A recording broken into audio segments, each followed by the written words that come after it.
Olá amigos, amiguinhas, que Deus abençoe a todos e que Jesus, com seu amor e sua luz, nos fortaleça a cada amanhecer com o espírito de sabedoria. Que a paz de Jesus nos envolva. Para o nosso Evangelho Dominical, Evangelho de Jesus, segundo o Espiritismo, estamos no capítulo 10, Bem-aventurados os que são misericordiosos. Vamos lá nos itens 7 e 8. O sacrifício mais agradável a Deus, no item 7. Se, portanto, quando fordes depor vossa oferenda no altar, vos lembrardes de que o vosso irmão tem qualquer coisa contra vós, deixai a vossa dádiva junto ao altar e ide antes reconciliar-vos com o vosso irmão. Depois, então, voltai a oferecê-la. Isso está lá em Mateus, no capítulo 5, nos versículos 23 e 24. O que Jesus nos recomenda fazer antes de reverenciar a Deus com nossos atos de sacrifício? Ele recomenda que nos reconciliemos com o nosso irmão antes de efetivar qualquer tipo de sacrifício em reverência ao Pai. Reconciliar-vos com vosso irmão antes de apresentar a Deus a vossa oferenda. Porque somente após reconciliar-se com seu irmão, deve o homem apresentar-se a Deus a sua oferenda. Porque o amor de Deus e ao próximo são inseparáveis e constituem um único mandamento, de tal modo que quem guarda o rancor do próximo encontra-se irremediavelmente afastado de Deus. Então, deixai a vossa dádiva junto ao altar e ide antes reconciliar-vos com o vosso irmão. Depois, então, voltai a oferecê-la. Antes da gente agradar a Deus, temos que estar em paz com os nossos irmãos, com o nosso próximo. No item 8.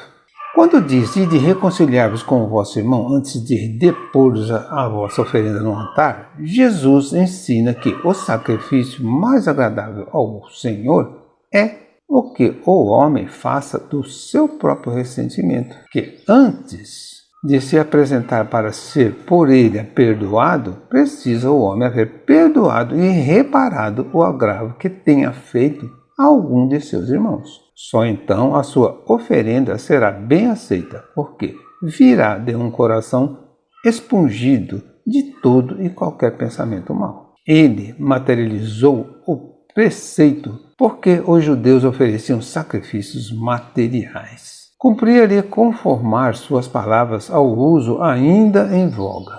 O cristão não oferece bens materiais, pois que espiritualizou o sacrifício.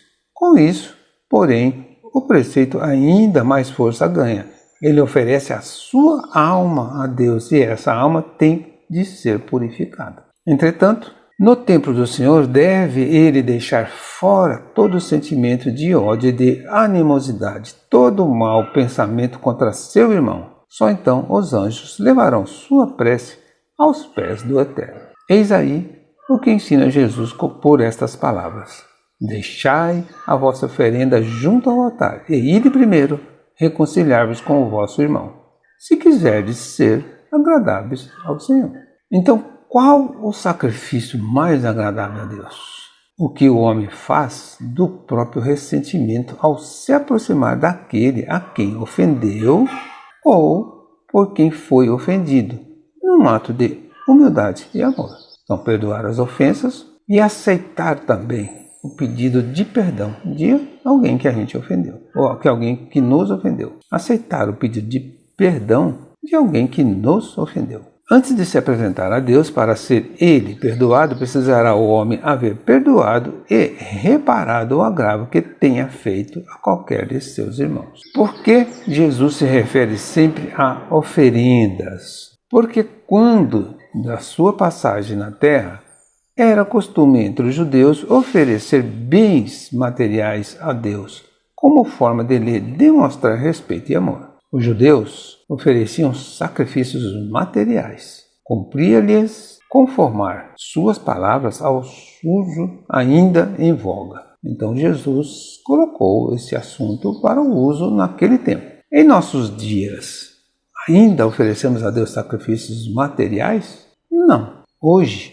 oferecemos a Deus a nossa prece, nosso sentimento, intenções, boas obras, nossa alma, enfim, portanto, devemos nos libertar de qualquer pensamento de ódio ou mágoa em relação ao próximo. O cristão não oferece bens materiais, pois que espiritualizou o sacrifício. Ele oferece sua alma a Deus. E essa alma tem de ser purificada, tem que estar pura, perfeita.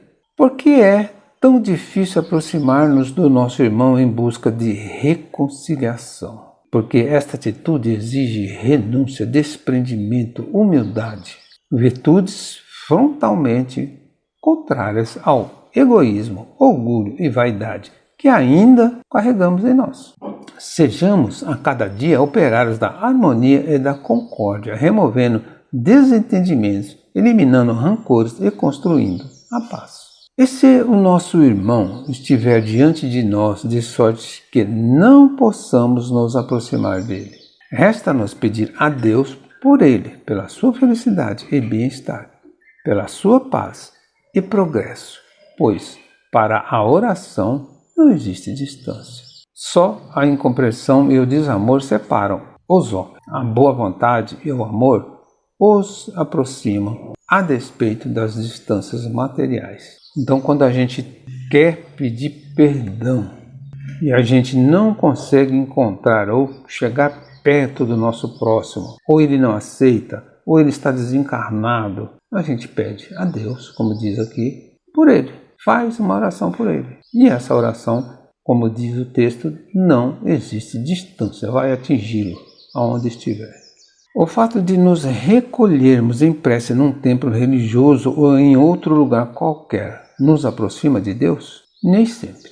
Não é o ato em si que nos aproxima de Deus, mas os sentimentos que carregamos no coração com relação ao nosso irmão. Entretanto, entrando no templo do Senhor, o homem deve deixar de fora todo sentimento de ódio e de animosidade, todo pensamento mau contra seu irmão. Só então os anjos levarão sua prece aos pés do Eterno. Então, quando a gente vai na casa de oração, quando a gente vai no centro, quando a gente vai numa igreja, não é porque está na igreja, porque está no centro, porque está numa casa de oração, que a gente se aproximou de Deus. Deus está lá, com certeza. Mas se nós não estivermos preparados, não nos aproximamos dele. Então, como ele diz aqui, deixa de fora tudo, todo rancor, todo esse pensamento mal, coisas ruins. Essa semana, numa casa de oração, uma casa que eu frequento, durante os minutos que aguardam a palestra, duas pessoas estavam discutindo política. Sabemos que cada um tem o seu malvado favorito. Um dizia que o fulano é bom, o outro dizia que o outro malvado é melhor e não sei o quê, dentro da casa espírita. Então, isso não aproxima de Deus, afasta. Pensamentos ruins, pensamentos negativos, pensamentos que atraem coisas ruins, afasta de Deus. Então, como ele diz aqui, se a gente tiver pensamentos bons, evitar qualquer tipo de rancor, os anjos levarão a nossa prece ou chegarão até nós para nos ajudar. Encerramos aqui mais uma parte do capítulo 10. Bem-aventurados os que são misericordiosos. Um bom domingo a todos, que Jesus nos abençoe.